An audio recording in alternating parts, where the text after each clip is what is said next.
The United States has got to build more negotiators. We've got to train more. We've got to give more experience in that, because I think a great nation should be full of great negotiators, some in business, some in government, some in different things, just out among the world, interacting. I'm Stan Christensen, and this is All Things Negotiation. Today, I'm honored to be speaking with General Stanley McChrystal. General Stanley McChrystal is one of the legendary military men. In fact, Secretary of Defense Robert Gates said he's perhaps the finest warrior and leader of men that he had ever met. What a high compliment. General McChrystal led the Joint Special Operations Command in Iraq, where they captured the Al-Qaeda leader Al-Zarqawi. He led the Afghanistan war for the United States and managed 47 countries in that process. In our conversation, we talk about harried stories of special rangers and commando operations and the role negotiation played there. We talk about negotiating with heads of state, U.S. presidents. We talk about the importance of negotiation in today's world, and he has some specific advice for the Trump administration, both about the military and how we might play a more effective role in the world. I think you're going to really enjoy this conversation. Welcome to the podcast, General McChrystal. Well, Stan, thanks for having me. I appreciate it. And please call me Stan.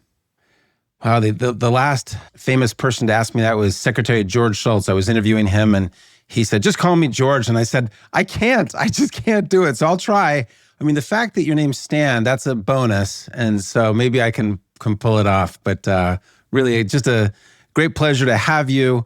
You know, you've recently written a book called On Character, Choices That Define a Life. And I just can't recommend this book strongly enough. It's a book of our times. It's a book for everyone. You were generous enough to send me an advance copy, and I poured through it. There are essentially 50 or 60 vignettes of things, all of which are important. What compelled you to write that book at this time in your career? I really began not writing a book. My wife and I would sit in our living room and read. We both like to read a lot. And so about every 20 or 30 minutes, I would sort of put my head up from the book and I would interrupt her. And I'd say, Annie, let me tell you about what I think about subject X. And she would patiently nod. And then after a while, some months of doing that, and she goes, some of these things are good ideas. You should write them down. And I think that was to get me to shut up. And so I started writing them down. And as I wrote them down, that process forced me to dial in what I was thinking about each of those subjects, because there are a lot of things I would opine about, but they hadn't been pressure tested. And then when I write them, you go through that process, and I'm forced to crystallize my thinking more.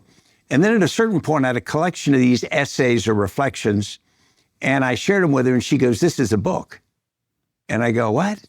And she goes, it's a book. And so I shared it with my publisher, but what I found was it was a book, but it was a book that all intersected on character, because that's what had been in my mind for the last few years. Like most of us, I'd spent a lifetime being taught character, trying to exhibit character, but I'm not sure I had thought deeply enough about it through my life. And so now at 70 years old, I've been thinking deeply. I've been going back to the philosophers, and I realized that I think it sort of begins and ends with character. Look, everyone needs to jump on Amazon or wherever you get your books and get this book, because it's a book, as I mentioned, for all ages. It's very horizontal in its themes and very timely. So thank you for writing it. I want to jump into, there's so many parts of your career that I'd like to go into, and we have limited time, but a lot of the great stories you have are from your experience in Iraq, managing JSOC, the Joint Special Operations Command. And I've managed young people, not nearly in those kind of contexts, but I'm imagining, if you're a SEAL, you're a Ranger, you're in the Delta Force, you're a pretty high-powered person and have your own ideas. How did you get those guys to move in directions together, and maybe in directions that they didn't want to go? Yeah, absolutely. First, when you're dealing with special operators, it's a different demographic than young soldiers. I had been in regular units, but special operators are older. The average age in my task force was about 35, and that meant there were some significantly older. I went on an operation one day with part of a Delta Force troop, and we were going to do a intersection or a pinning down a fleeing vehicle across the desert. And this is a complex operation where you have fly helicopters in front of them. You've seen them on TV, but this is real. And so I decided I'm going to go with him, and the sergeant major was running it. And I looked at the guys as we're loading up the helicopters, and I go, wow, Sergeant Major, you guys look pretty old. And he goes, yes, sir, we're not worried about getting shot. We're worried about falling and breaking a hip. And, and it was funny in the moment, but what it meant was these guys were more mature, more accomplished. They were all combat veterans. So you have to start with that. When you ask them to do something, you don't normally direct them to do something. You give them a broad mission, and then you let them figure out how they will accomplish that. You do give them some limits, left and right limits, and typically I would give them ones. We're not going to do anything that's illegal or immoral.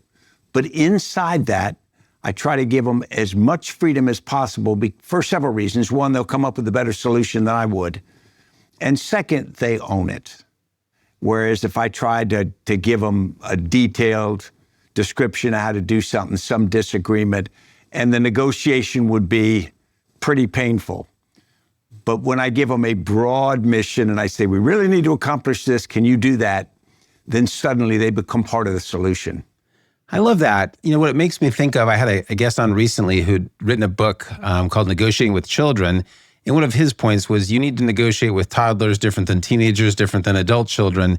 And I love it that applies to the military, and I think it applies to business as well. And, we need to be, as managers, as leaders, switch hitters. Essentially, it's not just sort of one framework. And I think that's so wise. One of the things you did famously, the Al-Qaeda leader, Abu Musab al-Zarqawi, was someone that was a high target list, and you guys were able to take him out. In negotiation, look, there's 3 stages. You prepare for the negotiation, you conduct the negotiation, and hopefully, if you have time, you debrief it. Can you talk about that mission in those 3 stages and how you negotiated it? Yeah, I never thought about a negotiation stage, but it's appropriate because we were after this guy for 2.5 years. And it was a brutal campaign after him because we were trying to defeat his organization and get him. And he was a key part of going after him. And so we would put a certain amount of resources against it, a certain amount of our mind share, you'd say, to try to do that. And it was always negotiating with the organization how much focus we put on him because he had high profile. They were asking me about it directly from the White House, certain amount of pressure, get him, when the bigger problem was actually stopping and destroying his organization, Al-Qaeda in Iraq. So I had to negotiate up. And I remember sitting down with the president in the summer of 2005, and he says, are you going to get him? He could feel the pressure. And I felt a little pressure in front of National Security Council. And I said, we are, but we're destroying his organization. That's the most important thing. And he kind of looks at me, says, yeah, but I need you to get him. So, that's sort of what that is up. So I go back to my organization, and we are simultaneously fighting his organization and diverting a certain percentage of our resources to track him as an individual. And arguably, the two were in tension because you have a limited number of resources, unmanned aerial vehicles, predators, and things like that. And so as we started to get closer to him, we started to get more information that led us to believe we were going to get to him. We entered this really difficult area where we had captured an individual who we had reason to believe might be able to lead him to us. And it lasted 51 days of us interviewing this detainee. And don't think of it in terms of torture or hard. It was building rapport. We even had movie night with a guy. And his favorite movie, interestingly enough, was The Exorcist. Oh, no. Yeah, I never can figure that one out. But it's all the idea that the interrogators build up rapport. Finally, we get to the point where he is willing to give us information that starts to lead us. Now we've got this really difficult negotiation because we're worried that Zarqawi's going to get spooked. He's going to hear about this and he's going to move and start it all over again. And I have an intelligence sergeant, a slightly pudgy country boy, but a really bright guy. And he's been on the case for a long time. And so every day we do this strike or hold conversation. Do we strike now to try to get It was a spiritual advisor we were watching. Do we go pick up the spiritual advisor, or do we patiently wait and let the spiritual advisor lead us to Zarqawi, which we hoped he would do? And every day I'd be pulled into, hey, we need to go get that guy. We need to, plus there's more violence emanating. And every day that sergeant would say, no, sir, hold. You got to be patient. And so we have this negotiation. And when you talk about preparing for negotiation, you prepare by starting with trust. The sergeant, myself, and the other members of the staff, we had built trust over years. So when you look that guy in the eye and I say, we really got to do this, he can go, hey, sir, you got to trust me. I'm with you on this. We're trying to get the same outcome.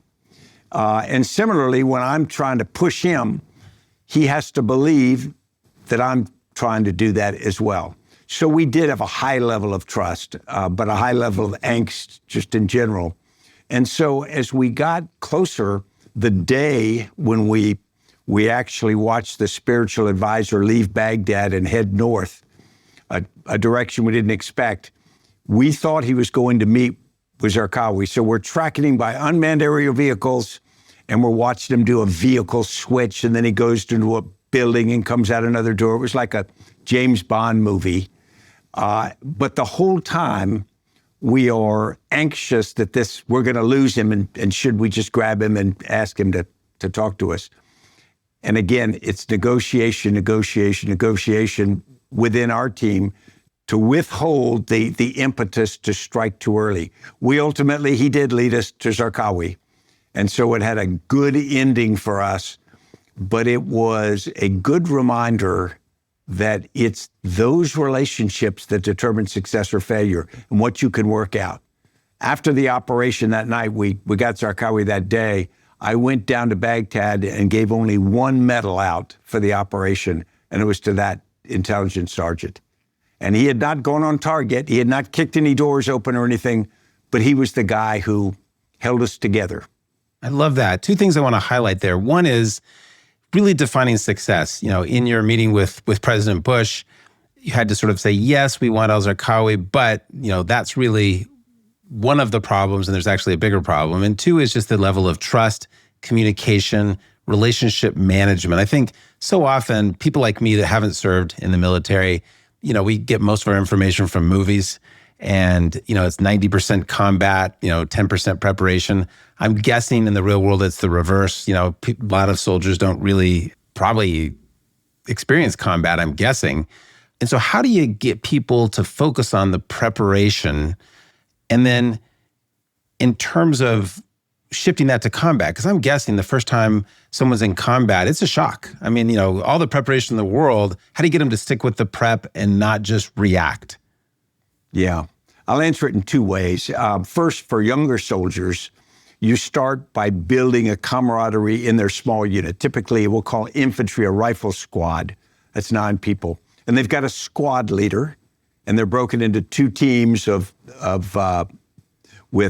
a sergeant and 4 or 3 other privates. So you start by building the nucleus of trust in those very small teams.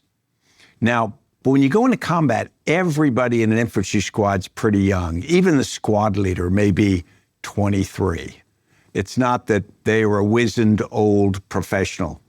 And so you do a couple things. You put them through as much training so they trust each other, and then you try to have them trust the larger organization, that the higher levels of the chain of command, that the orders that they're given are logical and that they have their best interests in mind and that their equipment is good. So it's all a question of building confidence and trust in that. It doesn't take away from the fact that combat at the first time is frightening and disorienting. With the first bullet, every soldier looks at their sergeant. They want to see what the sergeant's doing. If the sergeant acts scared or runs away, then they go, that's a more senior person to me, that's what I should do. Even though they may have been trained to do differently, they model that behavior. So it's very important that the leaders go up and you build that trust as you go up. In a older organization, like a special operations organization, everybody's more mature, and the bonds between people are built on mutual respect. The most important thing is how your comrades, who are all trusted soldiers, view you. So you are desperate not to fail to measure up. The last thing you want to do is be viewed as that weak link in the team or the person who doesn't fulfill the part of the mission. And so typically those organizations can accomplish a tremendous amount because they build these very deep bonds between people. And of course, in the very select group, SEAL Team 6, Delta Force, those bonds, teams will be together for a decade or more. And so without changing a person. And so everybody's the godfather to everybody else's kids. And it performs extraordinarily well in combat. But of course, when you take casualties, the effect is even more devastating because nobody's a nameless private like you saw in a movie. Everybody's a part of you, and so it has a big effect. So you try to build all of this up beforehand. When you get on the battlefield, you can reinforce it through those experiences, but you've got to get it as right as you can beforehand, because if you don't have it when you start the fight, it's really hard to create in the moment. It's so interesting. And I'm guessing you were that guy as you came up through the military where people were looking to you in a firefight. Famously, you're a general that kind of led by example, felt like you needed to be with the men. Another thought that just comes to mind is you were also well known for pushing people pretty hard, right up to their limit.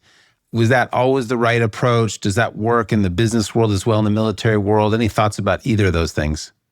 Yeah, I'll start with the second first, because pushing people is hard, and I was. And I'm sure many points in my career I was unreasonable about that. One of my subordinates once said, every time we clear the high bar, instead of, you may say good job, but then you raise the high bar. And that was my tendency. And I think I did it for myself, and I did it for organizations, and I don't apologize for that. But I do understand the tension it can create, because people work really hard to get to a level. And then you just keep saying, yeah, that's good, but that's not yet the level that we'll be satisfied with. So I think it's possible to be too demanding, but I would say most leaders fail the other way. Most leaders are not demanding enough. Some of the most effective leaders I've ever worked for or seen are people who sort of quietly set a very high standard. And then when you don't make it, they don't scream or yell. They just say something like, I thought you could do better than this. And you're crushed. But it means you don't want to let them down next time. It's interesting you bring the part about being a leader by example, because on the one hand, I would love to claim that I was. And on the other hand, if I'm honest with myself, particularly as a senior officer, I would go out on operations with the force, but I wasn't value add to the mission. So you take a group of Rangers or SEALs or Delta Force, we're going to go on this raid. And so General McChrystal goes with them. And they have this mixed feeling about it, because generally they liked me, and they liked me to come along, but they didn't like it when I came, because if I got killed on their operation, it was going to be really, a pain for them, an embarrassment. And they also knew that at the things that they did down at the tactical level, I wasn't near as good at those as they were. Yeah. So I wasn't like I was bringing this many, many years of marksmanship and all this stuff experience. I could shoot and all, but not like them. And so what I was doing was I was sharing the danger with them. I was respecting them enough to come pay close attention to what they're doing and to learn from that and to ask questions. And therefore, I think they thought I could be a more effective commander if I got down close to the execution and had an appreciation of it. And so, when I went on operations like that, I was never leading, I was following. But it had a value because it showed that what they were doing was the most important thing. That's amazing. I've had students over the years at Stanford that have served under you, and one of the comments I get is he took more risk than some senior officers. Let's talk a little bit about risk. You wrote a whole book about it called Risk, a User's Guide. there's several things that really jump out as I reviewed that book this time around. One is that you can't mitigate risk down to zero. And I think that's just such an important point. The other is risk of inaction. Can you share some stories, anecdotes, frameworks around either of those 2 points? Sure, I can, Stan. Thanks for asking. Risk is insidious. When Joint Special Operations Command was created in 1981, it was created in the aftermath of the failure of the Iran rescue mission. That effort to go into Tehran and bring the 53 Americans held hostage. And you'll sort of famously remember the operation fell apart on a piece of Iranian desert. There was an accident, 8 Americans were killed. And this was 4 years after the Israelis had gone to Entebbe successfully. And now U.S. Special Operating Forces try to rescue Americans and fail completely. President Jimmy Carter goes out, accepts responsibility, which I thought was courageous. Class move, he didn't blame it on anybody, just said, okay. And then they formed JSOC. The idea will form this world-class counterterrorist force. And they did. And we didn't understand it at the time, but embedded in JSOC's psyche was risk aversion.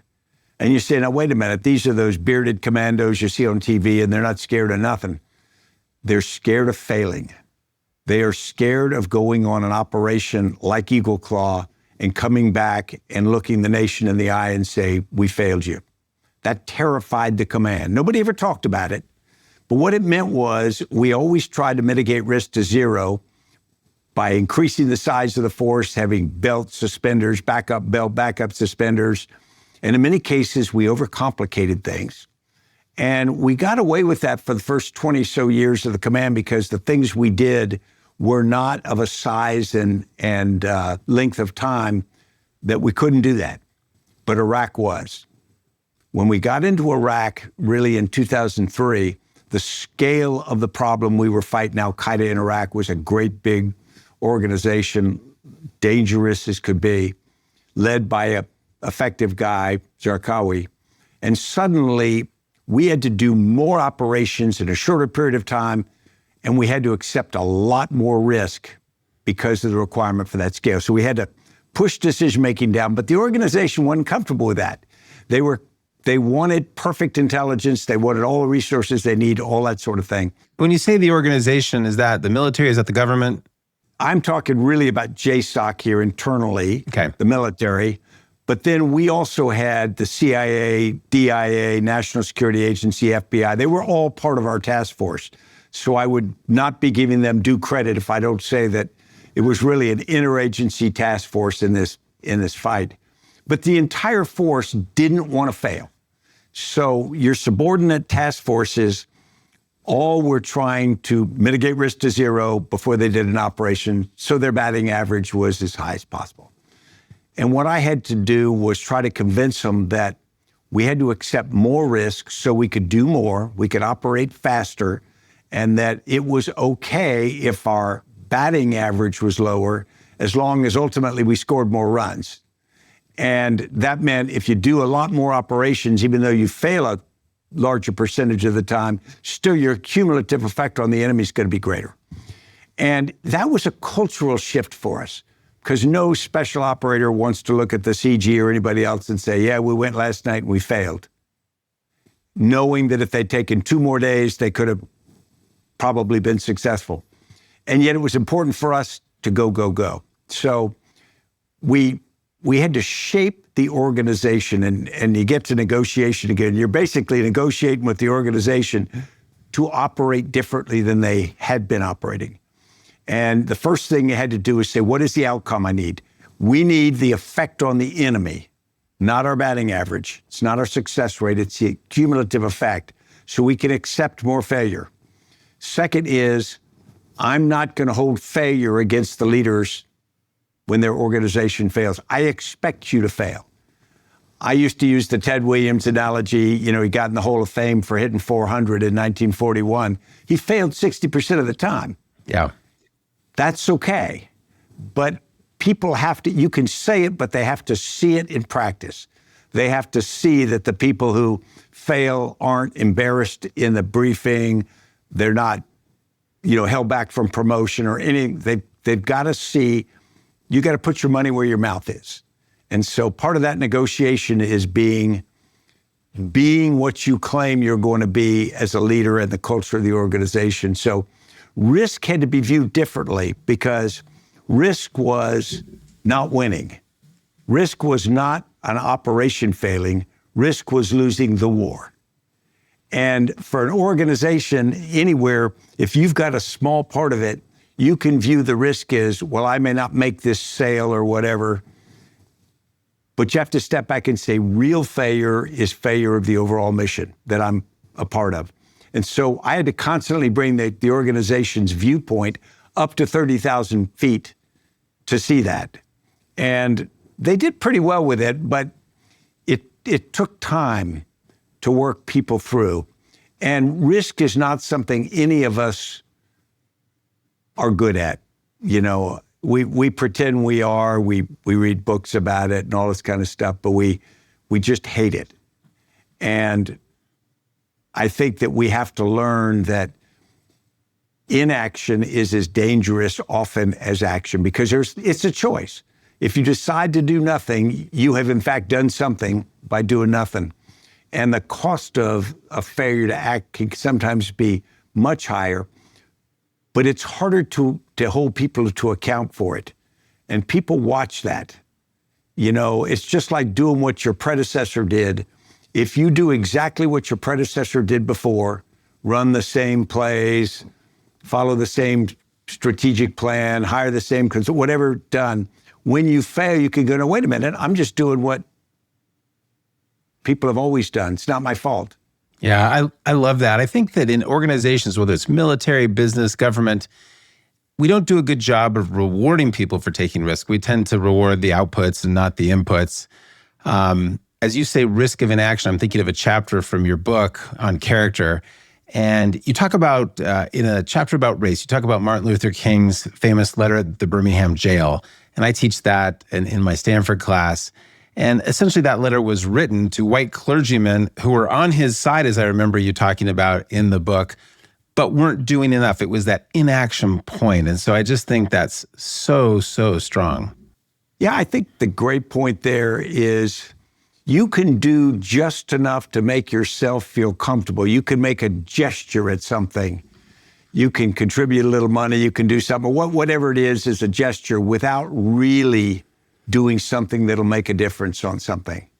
And so sometimes in a company, I'd say you've got somebody who's not performing and they're never going to perform. They're just not suited for the job. But the leader says, well, I went and I spoke to him.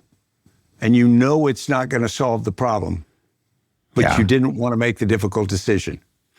Another element of risk that you've talked about, again, folks like me, not in the military, have seen that movie Black Hawk Down, and you sort of think that must be how it is. Can you talk about what went wrong there? Because there were a bunch of missions previous to the one that went well that didn't go well, that had gone well, and the sort of cumulative effect of risk. Can you talk about that a little bit? Because I find that really persuasive in your writing. Yeah. Thanks for asking. Just for background, everybody, Black Hawk Down was the fight in Mogadishu on the 3rd, 4th of October, 1993. I had been in JSOC for the previous 3 years and left just several months before that operation. So I knew all the players, but I was not on the ground there. Essentially what happened was there were 7 raids, and those raids were conducted to go after leadership of Mohammed Farah Adid's force to try to get this warlord and his organization to cease doing some of the activities in Mogadishu that they were doing. Those kinds of raids are by definition high risk. And if the enemy knows you're coming, they are extraordinary. They're prohibitive risk. What happened in Mogadishu was they did 6 raids. And JSOC did, and during those 6 raids, the operational environment kept getting more difficult. By the 5th and 6th raid, people are shooting rocket-propelled grenades at helicopters and things like that. Yeah, so the environment had gotten much more difficult. And then they get real-time intelligence that says the people that they're after are at a location right in the center of the city, and they've got to go in daylight. Into that kind of environment, the risk is extraordinarily high because to fast rope, you're getting pretty low. So a rocket-propelled grenade, which is normally an anti-tank weapon, is effective. So are small arms. So the idea that you're going to get this absolute surprise and shock gets more and more difficult to be credible. And so they do this, and what happens on the 3rd of October is they get in, and they get in on the ground, but they get resistance much quicker than they had bargained for. And then the first of 2 helicopters is shot down. And once the first helicopter is shot down, they have the requirement to get to the crash site. Then a second shot down. And once 2 helicopters are shot down, you've got to recover your people. You are essentially, you've lost the initiative. You are now responding, reacting to situations as opposed to driving them. And that's why it got so difficult. Wow. But let's turn, before we move on to your leadership in Afghanistan, we've talked about mostly internal negotiations. You had other organizations that you had to negotiate with, presumably the NGA, CIA. Did those go smoothly? There's some cross-cultural issues there. Any stories about negotiating with those organizations? In the JSOC part of my tour, we had some forces in Afghanistan, but the larger fight was in Iraq. And our task forces were spread around the region. But as I described it, the core of it was JSOC military forces, SEAL Team 6, Rangers, Delta Force, whatnot. But then there was CIA, FBI, all these different interagency participants and some foreign partners. The Brits had 2 SAS in it. And so most of the people in my task force that I commanded didn't technically work for me. I couldn't hire them, I couldn't fire them, I couldn't promote them, I couldn't do any of those things. They were given because the secretary of X, the director of Y, had made a commitment to give us people. And it was a negotiation. It was a handshake agreement. And there were some difficult times. At one point, we had the FBI with about 100 people as part of our task force. And one day they pulled everybody else. They pulled every FBI agent out. Without consulting? Yeah, no, without consulting, just wow. Boom. And it's like pulling one of the legs out from your stool. And they were worried about detainee operations. And we were working really hard to keep those above board and professional, but it was a struggle. So I had to negotiate with the FBI to get them back in again. How'd you do it? It took months. I had to go to the director and the deputy director and sit down and explain to them what we need and what we're doing to make sure that the FBI wouldn't be liable. It was a legitimate concern, but it took a negotiation to get them back in. Then at one point, we have an interagency task force in a tent in Afghanistan, and we've got all the different players in this tent so that we can have cross-communication and collaboration. And the FBI is invited to join, and the CIA says, we're leaving. And I said, why are you leaving? Because the FBI is coming in and we don't trust them. And I said, well, we need everybody. And so now I'm the interlocutor between 2 organizations that don't have a high level of trust, and I'm trying to sort of be the third party. We managed to work it all out. I mean, eventually, as you do with people in organizations. But in every case, you are trying to build trust. You're trying to convince people it's in their interest to be a part of the task force. And ultimately, in the negotiation sense, we were making a value proposition that's saying, if you are part of this task force, if you contribute people and resources, accept risk, then you are also going to be a beneficiary of the intelligence that comes out, of the credit for it, and bureaucracies all want to share in the credit. Well, that's a great bridge to your time serving in Afghanistan. So you did such an amazing job in Iraq. You're essentially promoted. You now become the head of the International Security Assistance Force. And for our listeners, that's sort of top general in Afghanistan. You're not only managing our troops, but the NATO troops, additional troops. I think it was a total of 47 countries that you were managing. I'm guessing at times it was hard to get everybody on those countries on the same page. So can you talk a little bit about that? I mean, coming up through the military, there probably wasn't a lot of training in stakeholder analysis and managing a group of, close to 50 countries. Any stories jump to mind of those cultural and multi-party negotiations? Yeah, if there was training in that, I missed that day. And but no, you're right. It was 47 countries all trying to participate in this mission. All of the countries had come with slightly different impressions of what the mission was. Some had come as peacekeepers, some had come to fight the war, and it had evolved. And so the one common denominator that I like to remind people is of all those countries that came, I don't think any came because Afghanistan by itself was critical to their national interests. They came because the United States asked them to. And so they did a calculation that their relationship with the United States was important enough that they were willing to put people in harm's way to maintain that. And so when you bring all these countries in, they've got different backgrounds, different histories, different equipment. Some of the smaller nations, the commander would get calls directly from the prime minister or president of their country, giving them guidance on a pretty regular basis. So I'm technically the military commander, but they're getting called by their head of state. And this, young lieutenant colonel in some cases is talking to President X, and that president's saying, do this, don't do this. It kind of doesn't matter what General Stanley McChrystal is saying. That poor commander's, in an incredibly tense position. So I learned some things about dealing with that, or I developed some opinions. First is, you don't criticize your partners. There's no advantage in it. The second is try to convince everybody of what they get out of it. In some cases, it's credibility within NATO or the coalition. Sometimes it's some strategic interest they might have in the region. But you've got to convince them that there's something in it for them beyond just the sacrifice. And even at the military level, it has to happen because we had the United Nations, we had NATO, we had all these different things, but there was no unity of command directing this thing. So it was a somewhat informal case of bringing people together. And it wasn't, you don't have a meeting and solve it. It's every day. And you're solving new problems. Like at one point, we're building Afghan battalions called Kandaks.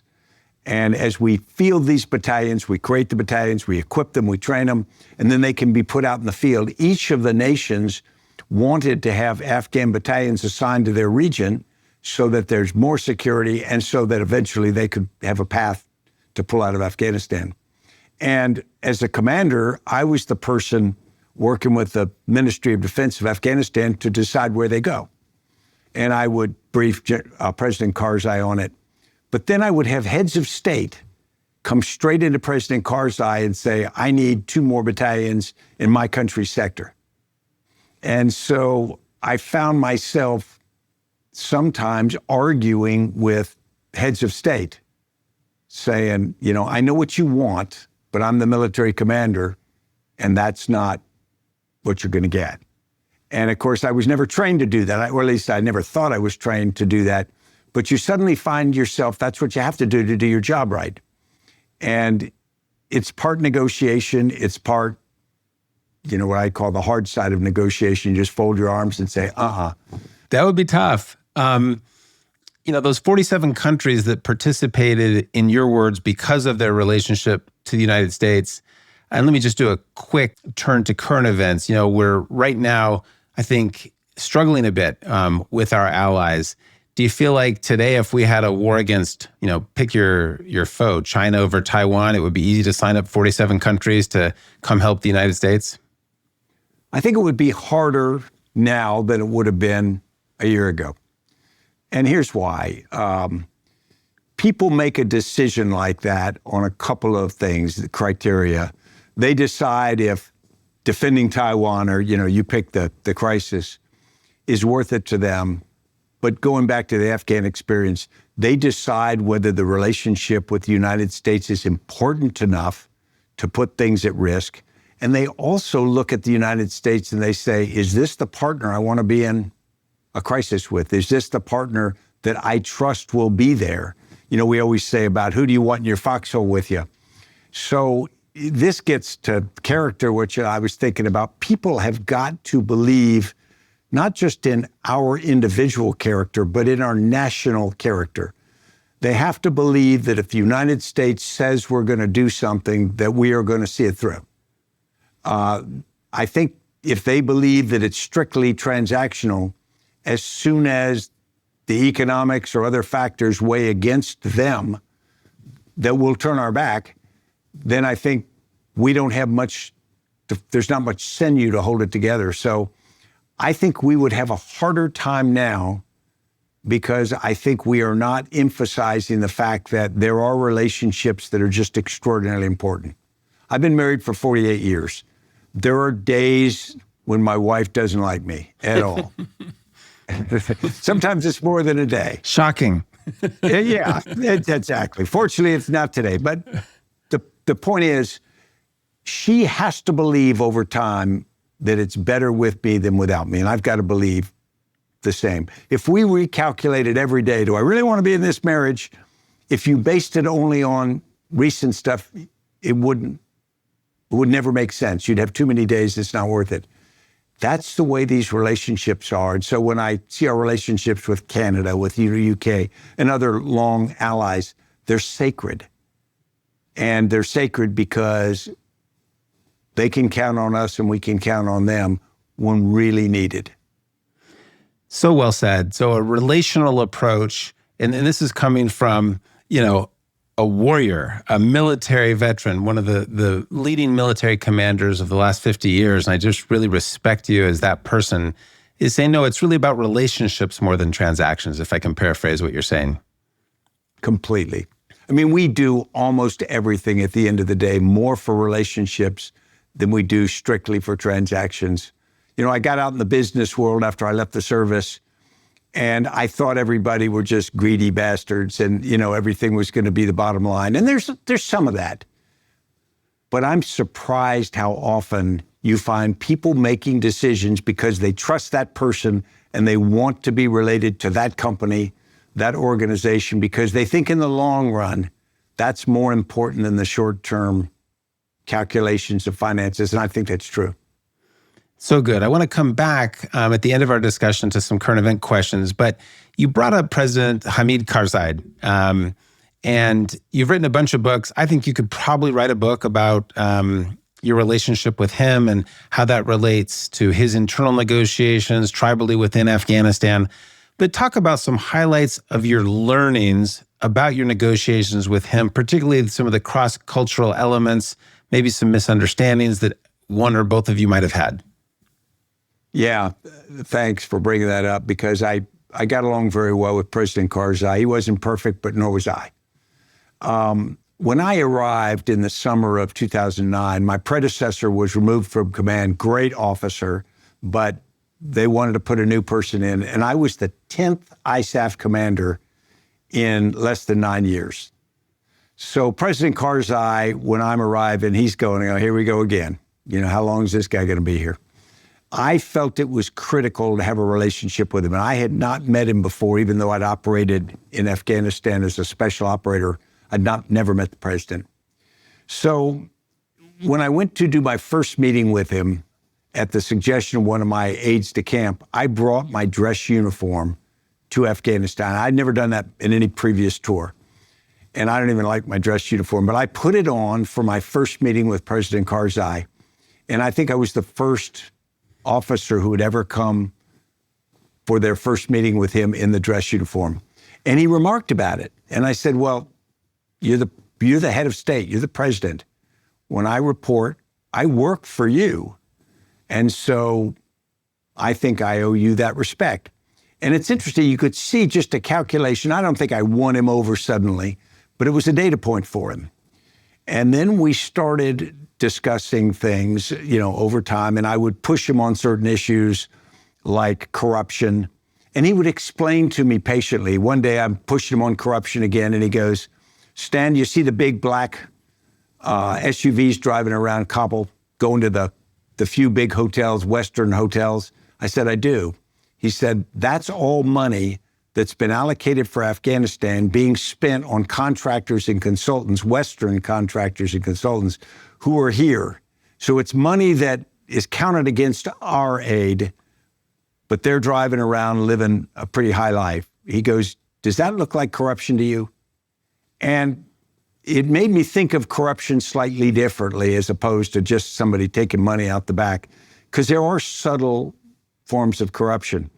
And then as we started to do combat operations, we'd been doing a war in Afghanistan, but to a large degree, we'd never really included the president of Afghanistan in the decision-making. So we're about to do a big operation, and I'd been there about 6 months, and I went and briefed him on it beforehand, a couple weeks before. And then when we were going to launch it, I called him, and I called his office. I said, I need to come over to talk to the president because I need to get his final approval to launch the operation. And they said, well, he's not feeling well, he's sick, so he can't meet. And I said, I got that. You got to get him out of bed. I got to meet with him. So, and I thought maybe he was just trying to dodge making the decision.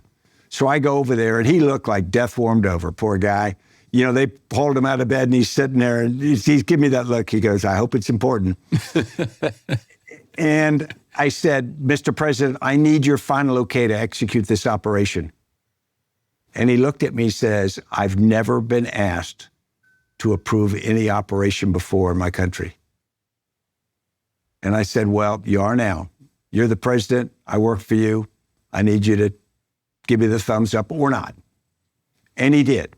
And so I say that point because building up a certain amount of trust meant that I had to do some things that were inconvenient. You know, I could have pushed him around a little more because I've got the weight of the U.S. government and all the coalition forces. But I didn't think that was the right answer because that's not sustainable.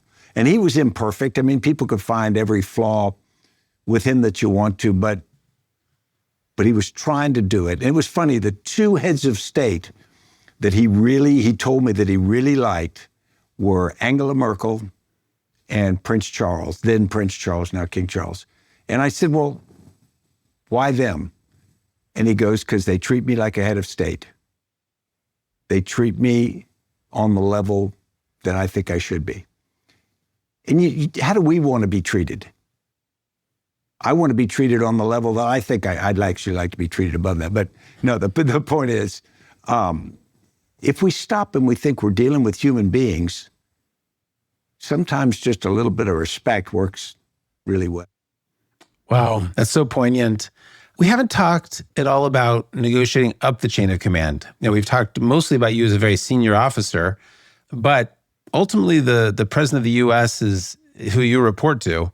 Talk a little bit about some negotiations you had with one of the presidents that you worked for. I know in Afghanistan there were some tough ones around troop levels, et cetera, scope of mission of the war. So give us as much detail that would be interesting to listeners about negotiating up successes or failures you had with a president. Yeah, and I'll say that everybody reads the Rolling Stone article and then knows I went in and resigned, offered my resignation to President Obama. He accepted it. But I respected President Obama before I took command, during command, and respected him that day and still do. Still have a good relationship with him. So the fact that happened is not President Obama's fault, it's my fault. Because an article went public that he shouldn't have had to deal with. I didn't think the article was fair, but he shouldn't have to deal with it. But our relationship between, I'll call it the White House, and my level was not as good as it could have been. And for a bunch of reasons. One was getting communication. I didn't speak directly to the president very often. He came to Afghanistan one time. I went back to testify one time, had a short meeting with him. But at the beginning, I wanted the president to let me sit down with him and give him a full overview of my strategy for a couple of hours. And I wanted him to look me in the eye and decide if I was someone he trusted to execute that. And I wanted to get his feedback. Yeah, that's the right strategy, because I was going to try to do whatever he wanted. But you're going through all these filters, different levels of the chain of command, and that becomes unfortunate because the filters, whether intentional or not, they're filters. And I would get these calls in Afghanistan saying, the White House is pissed off at you. And at first I was kind of upset. And then after a while I'd say, okay, was it the door or the window? The White House is a building. Let's make sure, is it the White House or is it President Obama? Because if it's President Obama, you have my full attention. If it's some staffer, you don't. And the fact that we were thousands of miles away without a constant communication, I think was a weakness. I've written since that I think that before we ever do another endeavor like that, all of the key participants, President, Vice President, Secretary of Defense, General Command should go whitewater rafting. And they ought to go whitewater rafting and they ought to drink a bunch of beer and not talk about the war, but they ought to build enough of a relationship so that when it gets ugly, someone can say, wait a minute, I know Stan. That doesn't sound like something, because the media and all this will do it. I think building those bridges between people would pay unbelievable dividends. Now, the press would go crazy if they thought all the key people were off, screwing off for a week, but it would save us lives, it would save us money, and it would get us progress that I'm not sure you get any other way. That's so good. And again, you have a chapter in your book on character, I think called Whitewater Rafting, where you propose just that. And so one of the many reasons for listeners to run out and buy your book, that provides a nice transition to kind of the current state of affairs in the U.S. We've got a president that we talked about as more of a hard power guy, more of a transactional guy. Give us a little bit of your opinion on how well this is working and what approach you would take if you would do something differently. Yeah, I would do something very different.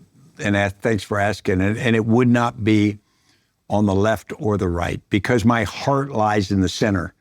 I was unhappy with Democratic policies. I'm unhappy with Republican policies. But mostly, I'm unhappy with the character that we've created in our country. I think that we've got a crisis of character. And, we're talking about policies, we're arguing about politics, we're screaming about personalities we like or don't like. But what we need to do is we need to stop right where we are. We need to shut up, and we need to start thinking about character. Each of us is an individual. Think about our own character. Put your own character against what you think it ought to be. And character, in my view, is this product of the convictions that you hold strongly, and then you're disciplined to live to them. So start with our individual character. Then step it up one to our organization or team character, whatever we're a part of. What's the character of that? Can it be trusted? Is it something we admire? Is it transactional? However we describe it, think about that. And then think about, do we demand character? And after we've done this thinking, then we should talk about it. And again, we should talk about it, not scream about it. The dialectic of a conversation where people talk about different views of what character actually is, I think would be key. We don't all have to agree on what character is, but we have to agree character matters and that we are going to try to understand. And then finally, we have to demand it. The thing that drives me to the greatest level of disappointment is I'll turn on the TV and there'll be a politician standing up and saying something. It's not all politicians. And they'll be saying something patently untrue. They know it's untrue, and they know we know it's untrue. And yet we have established this strange protocol or agreement where we say, well, they lie because they're politicians. That's just the way it is. No, it doesn't have to be just the way it is. We have lowered our demand for decorum. We've lowered our demand for adherence to norms. And again, they don't all have to be exactly the same, but we have given people a buy. They can do things that are just extraordinarily negative, and yet we'll give them social media likes, we'll contribute, we'll buy their records. Whatever it is they want from us, we will do. And then we'll say, well, they're not a very good person, but, I like this or whatever. We have got to demand a higher level of character because it's all about supply and demand. At the end of the day, it follows that law. If you don't demand it, you're not going to get a supply of it. That's so good. I'm I'm thinking of the word diplomacy as you talk about character and the need for diplomacy. We've got an administration that has a unique approach that's sort of anti-diplomacy in my view. Talk about, A, whether you agree with that, B, how that affects the military and its ability to get things done. Yeah, how you treat people gets remembered. I don't care what anybody says. I go back to being married for 48 years. You say something, you can't unsay it. You do something, you can't undo it. And people remember that, organizations remember that, and nations remember that. And so look at a child of a family where the child's been abandoned by one of the parents. They never quite feel the same, even if that parent comes back, because it's happened once. Who's to say it won't happen again?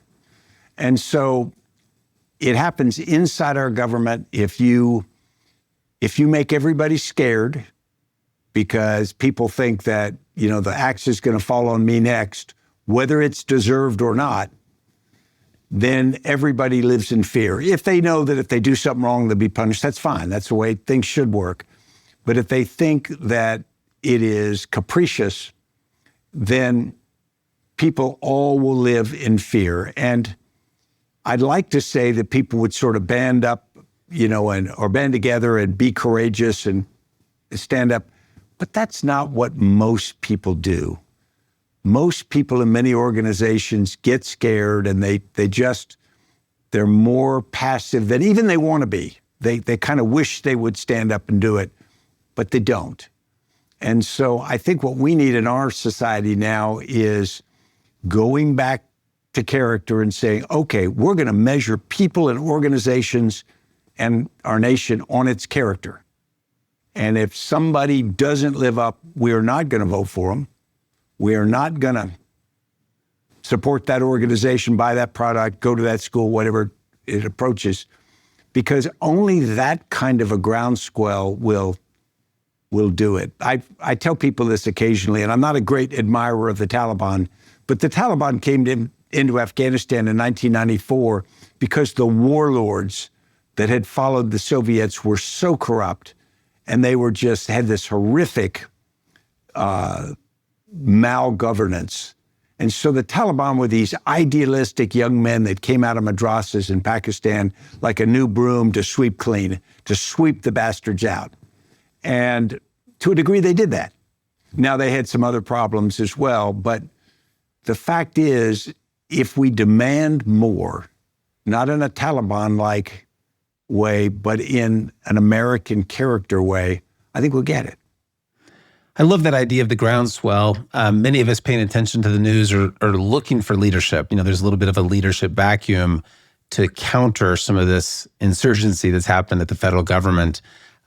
If you are able to advise, and let's just use a group of people and just say the Democrats generically, but President Trump and his associates have kind of conducted what if I were going to use a military term, I might say a little bit of shock and awe, just come in and be very disruptive. And it's kind of caught some people off guard. What would be your advice, either tactically or strategically, to the Democrats to counter that insurgency? Yeah, I tell them start by reading history.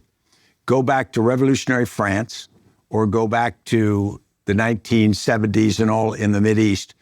You have these long-held administrations that are in power, monarchies in the case of France, and then you have the revolution, and then you have the arrival of Napoleon Bonaparte, and he gets power. There was a group of people who think, okay, what we've got to do is, this is not working well. We got to go back and we got to bring the monarchy back. No, that is not the right answer. In my view, the Democratic Party lost the recent election because they lost credibility over time. Over time, they didn't deliver. They didn't convince people they were representative of their needs and their desires. And this complaint that many people felt the elites were looking down on them. And that's maybe unfair characterization, but that's perception, and perception becomes reality.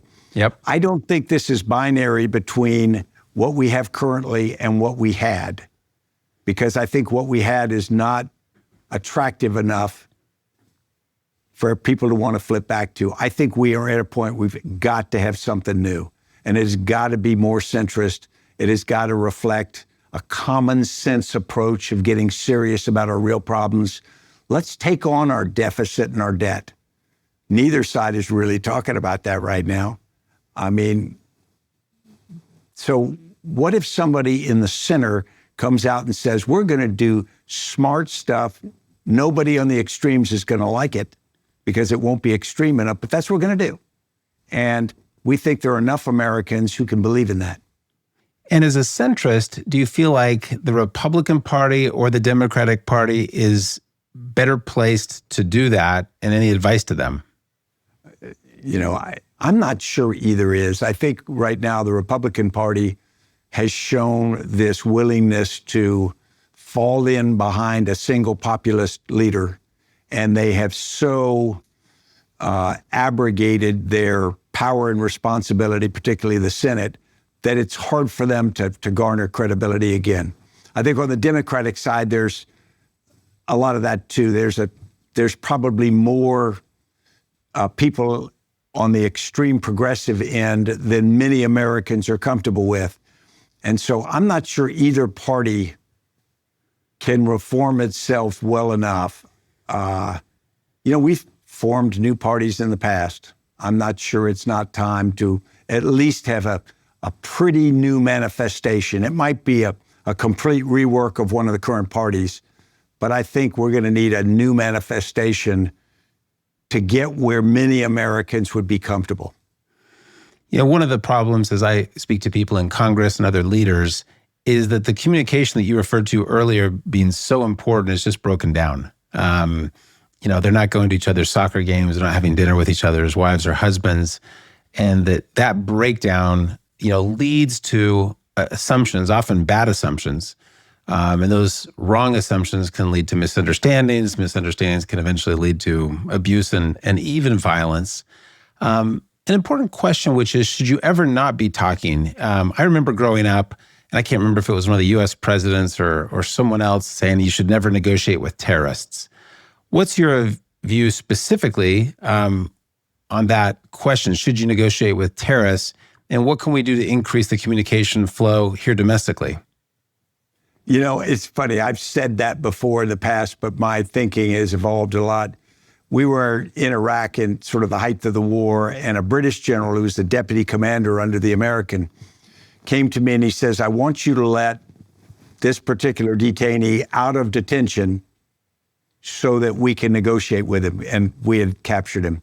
And I said, you just come on up. I'll take you to his cell. You can negotiate with him right there. We'll make this easy. And he said, nope, I can't negotiate with him if he's in detention. I said, we went to a lot of trouble and danger to capture this guy. And he goes, I got that. But I had a really good relationship with that officer and still do. And I said, okay, for you, Graham, I'll release him. And he was completely right, because when you release him, you put that person in a position where they can truly negotiate. If they're in captivity, they can't really negotiate. So the answer is, I think the people you need to negotiate with are the people that you don't like. They are the people who you view as terrorists, whether they're political terrorists or real terrorists.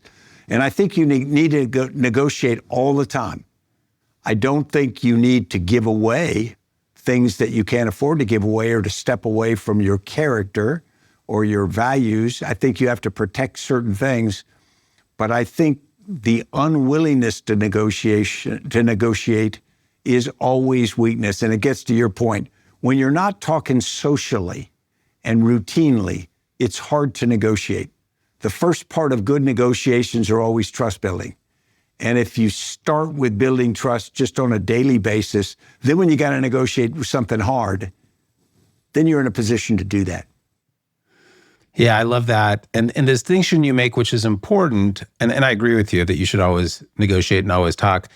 You can communicate, and that might be speaking, that might be listening, without committing, right? You might come into a negotiation with no even authority to commit.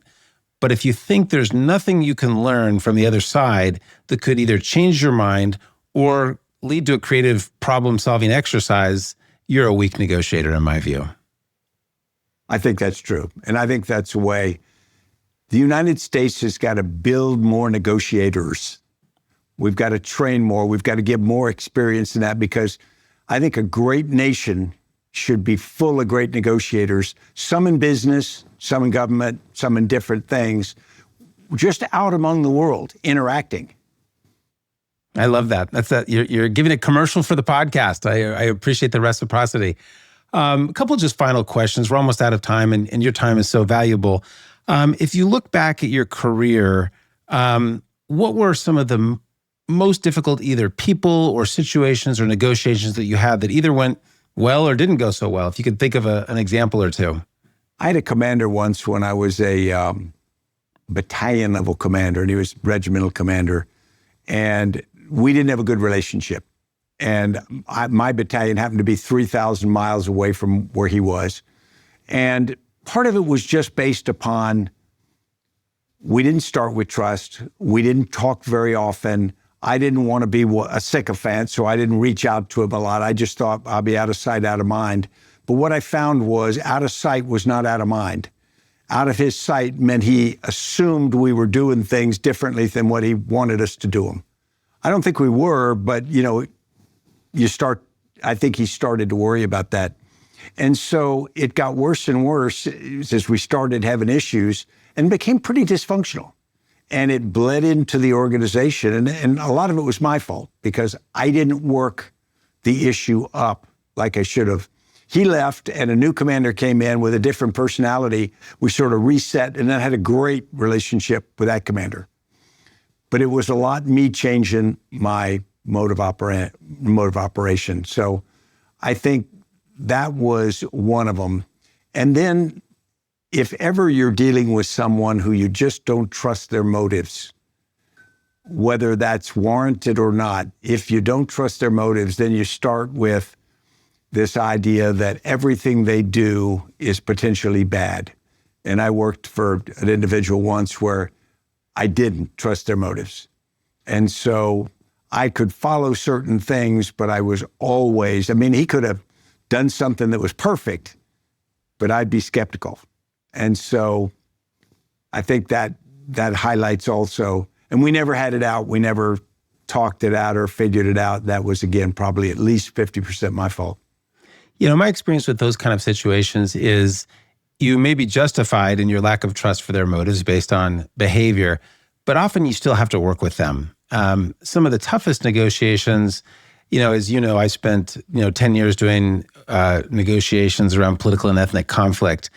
And I found that if people actually spent time together, some of those negative assumptions went away and people weren't as bad as they thought. It doesn't mean there aren't bad guys out there, but I just find that there's no substitute for spending time together, and you don't always have the luxury of negotiating in an atmosphere of trust.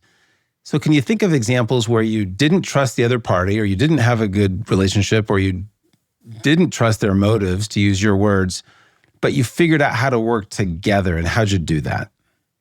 Yeah. I had an admiral came in to be a senior commander over us, and he was very different from most Army generals, and he was a bit autocratic and whatnot.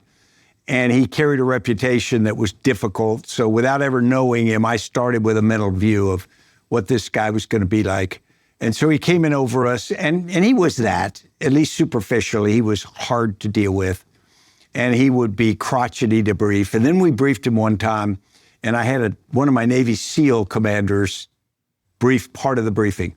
And I was briefing part of it, and I had another guy briefing part. And then we put this SEAL, and the SEAL got up and started his briefing with the equivalent of it was a dark and stormy night. And he told the Admiral a story.